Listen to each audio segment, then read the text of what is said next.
Ruang kita bersama untuk belajar, merenung, dan memperkuat iman di tengah hiruk-pikuk kehidupan. Alhamdulillah senang sekali hari ini saya bisa menyapa sahabat-sahabat semua. Pada kesempatan kali ini semoga semua yang menonton podcast kali ini diberikan kesehatan dan semoga bermanfaat bagi kalian semua. Dan insya Allah episode kali ini kita akan mengobrol bersama dan mengobrol santai dengan sharing-sharing seputar nilai-nilai agama Islam tapi penuh makna dengan bersama guru kita yaitu Ustadz Faisal Riza. Langsung saja kita panggilkan bintang tamu kita, Ustadz Faisal Riza. Assalamualaikum. Waalaikumsalam Ustadz. Wah, Masya Allah sekali. Beliau insya Allah akan berbagi ilmu kepada kita tentang kisah dan nasihat yang mudah-mudahan bisa jadi cahaya untuk hati kita dan keluarga kita semua. Langsung saja yuk kita sapa dengan Ustadz Faisal. Assalamualaikum Ustadz. Waalaikumsalam. Bagaimana nih kabarnya hari ini? Alhamdulillah. Gimana Ustadz untuk persiapan kita ngobrol santai? Apakah ada tema untuk hari ini? Ada mungkin ya. Ada. Sudah ada temanya yaitu tentang keluarga. Ya. Atau memberikan fondasi yang kokoh ke dalam keluarga. Wah, Masya Allah bagus sekali ya tema hari ini. Mungkin langsung saja ya ada pertanyaan-pertanyaan yang bisa saya sampaikan kepada Ustadz. Oke, langsung saja Ustadz. Ustadz, mengapa sih dalam Islam itu kita sangat menekankan pendidikan nilai Islam dalam keluarga kita? Ya, yang pertama karena keluarga adalah sebuah fondasi utama peradaban. Sebagaimana Rasulullah SAW itu bahkan membangun masyarakat Madinah dengan terlebih dahulu menguatkan akidah dan akhlak di rumah-rumah kaum muslimin. Anak-anak adalah amanah yang harus kita isi hati-hati mereka dengan apa? Dengan menumbuhkan rasa iman dan akhlak sejak dininya, yang mana membuat mereka akhirnya menjadi insan-insan yang bermanfaat di tengah masyarakat. Jadi perubahan besar itu memang terbentuk awal itu berada di rumah ya Ustaz? Betul sekali. Rumah yang terbiasa diisi dengan sholat berjamaah, kajian-kajian ilmu agama, dan bahkan memberikan rasa amanah, rasa aman begitu dalam keluarga, itu akan menjadikan atau melahirkan keturunan-keturunan dan menjadikan keluarga yang harmonis. Nah, disitulah akhirnya terwujud yang disebut dengan sakinah, mawaddah, dan warahmah. Nah, terus gini nih Ustadz, menurut Ustadz nilai-nilai apa saja sih yang penting kita terapkan dalam keluarga itu? Terutama nilai yang paling utama yang kita terapkan dalam keluarga adalah nilai ketauhidan. Jadi ketika dalam keluarga kita tidak menekankan nilai-nilai ketauhidan, maka keluarga itu akan penuh dengan disebutnya musibah.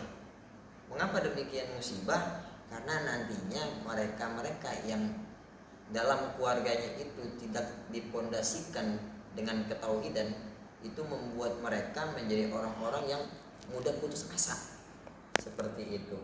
Itu poin pentingnya tuh dalam nilai-nilai kekeluargaan, harus ditekankan ketauhidannya. Maksudnya apa? Biar dia mengenal siapa yang memberikan dia nafas, siapa yang memberikan dia rizki, dan lain sebagainya macamnya, kayak begitu. Yang akhirnya membuat dia menjadi orang-orang yang pasrah gitu atas qadar dan kodonya Allah, atas semua ketetapan-ketetapan yang diberikan oleh Allah Subhanahu wa taala. Berarti seperti yang telah tadi saya sampaikan, kalau kita itu harus menerapkan nilai-nilai Islam dan kekeluargaan, itu kan yang terutama berarti cara mendidik dari orang tuanya, betul Ustaz? Betul sekali. Kemudian gimana nih cara atau saran dari Ustadz untuk calon-calon orang tua yang akan melakukan pernikahan atau yang akan berumah tangga gitu? Apakah ada saran dan pesan-pesan agar mereka bisa menciptakan keluarga yang islami, yang keluarga sakinah, mawaddah, dan warahmah? Oh, tentunya banyak saran-saran yang diajarkan sama Rasulullah SAW. Jadi terapkan di dalam keluarga itu memiliki idola, gitu. Memiliki panutan. Nah, kepala keluarga itu harus bisa mencontoh, gitu. Mencontoh siapa sih? Ya mencontoh daripada Rasulullah. Rasulullah itu dalam mendidik keluarganya, dia betul-betul menilai, menpupuk daripada keluarga itu dengan ketauhidan, gitu. Agar apa? Agar mereka menjadi insan-insan yang bertakwa kepada Allah Subhanahu wa taala dan menyerahkan segala urusan-urusan keduniaannya hanya kepada Allah. Maksudnya apa? Bukan ketika dia telah menyerahkan kehidupannya sama Allah, ya udah dia akhirnya santai-santai, enggak seperti itu. Tetapi ketika dia memang sudah menyerahkan kehidupannya sama Allah, ya tetap dia bekerja. Hasilnya inilah yang harusnya dia pasrahkan sama Allah. Mau bagaimanapun nantinya hasil tersebut, dia harus melaksanakan, menjalankan kehidupannya dengan maksimal. Nah, terutama bagi kepala keluarga, dia harus bisa mendidik daripada istrinya. Nanti ketika dia punya anak-anaknya, mereka didik dengan apa? Ya nilai-nilai agama yang mana dicontohkan sama Rasulullah SAW. Sekarang banyak banget nih Ustaz, orang tua sekarang itu merasa kesulitan untuk mendidik anaknya, apalagi di tengah gempuran media sosial saat ini gitu kan. Jadi bagaimana nih menurut Ustaz solusi untuk menghadapi tantangan tersebut? Oh, tentunya kepala keluarga atau yang disebut dengan suami itu harus menjadi contoh, menjadi teladan yang baik untuk istrinya dan terutama baik pada anak-anaknya, seperti itu. Dan juga mengontrol daripada sosial media anak-anaknya atau handphonenya harus sering-sering untuk diperiksa, seperti itu.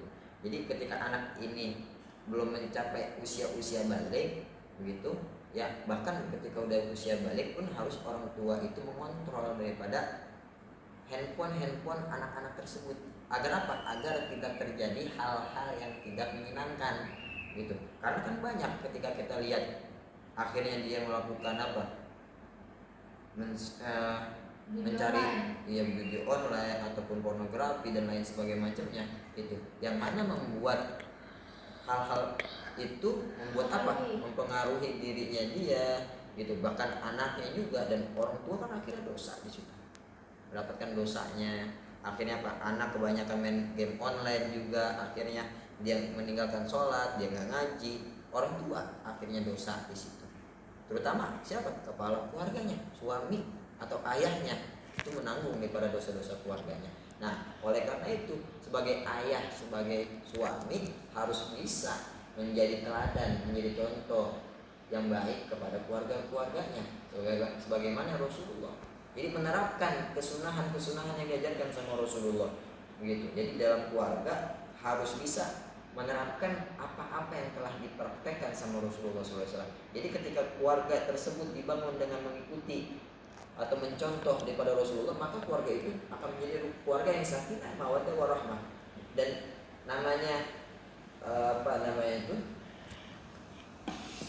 huru hara dalam keluarga itu akan meredah, begitu. Bukannya nggak ada, pasti ada, gitu. Pasti ada, tetapi tidak menjadi kan kebakaran, gitu. Apa namanya itu ya? Kebakaran itu menjadi yang sangat besar kayak gitu, yang akhirnya membuat keluarga itu cerai. Nah, itu kan termasuk daripada misinya syaitan, misinya iblis itu apa? Menghancurkan keluarga kayak gitu. Akhirnya apa? Membuat perceraian di situ. Nah, apalagi apa? Anak. Itu terutama di anak. Kalau anak ingin menjadi anak yang soleh, anak yang solehah, maka terapkan dalam dirinya, gitu. Jadilah contoh orang-orang tua yang apa? Yang baik kepada anaknya. Harus mencontohkan, dia harus mengajak anaknya apa? Mengaji, sholat berjamaah, dan di rumahnya itu harus dibuat suasana Islami, begitu. Jadi baca Quran bersama, agar tidak gitu. Terlalu kecanduan gadget gitu ya. Nah, itu dia. Karena kalau udah kecanduan gadget, ya udah akhirnya membuat anak ini lupa akan apa? Akan agamanya. Inilah sebuah kehancuran untuk agama ketika anak-anak dibiarkan saja, dilepas tangan sama orang tuanya, tidak diperhatikan, gitu, tidak diarahkan dan lain sebagainya. Itulah yang membuat kehancuran agama. Sampaikan solusi untuk tantangan kita di hiruk-pikuk kehidupan saat ini, sosial media dan game online ataupun banyak situs-situs lain. Mungkin itu harus ada pengontrolan ya. Juga yang terutama adalah teladan dalam keluarga, yaitu kepala keluarga itu tersendiri, yaitu ayah ataupun suami. Jadi yang harus benar-benar kita perhatikan adalah memilih suami yang memang cocok dijadikan pemimpin dan juga teladan. Betul sekali. Seperti itu ya sahabat semua, Masya Allah sekali narasumber kita hari ini dengan jawaban-jawaban yang sangat membuat kita menjadi termotivasi dan insya Allah bermanfaat bagi kita semua. Alhamdulillahirrahmanirrahim. Semoga podcast kita kali ini bisa terus menginspirasi sahabat-sahabat semua dan terus termotivasi untuk menjadi keluarga yang lebih baik lagi, menjadi sosok pemimpin yang lebih baik lagi. Terima kasih Ustaz atas ilmu yang telah diberikan pada segmen hari ini. Sama-sama. Semoga lain waktu kita bisa berjumpa kembali ya. Iya. Baik sahabat pendengar, jangan lupa untuk membagikan episode kali ini dan terus semangat menjadi bagian dari masyarakat Islam sejati, dimulai dari rumah kita sendiri dan keluarga kita sendiri. Sampai jumpa di episode selanjutnya. Assalamualaikum warahmatullahi wabarakatuh. Waalaikumsalam.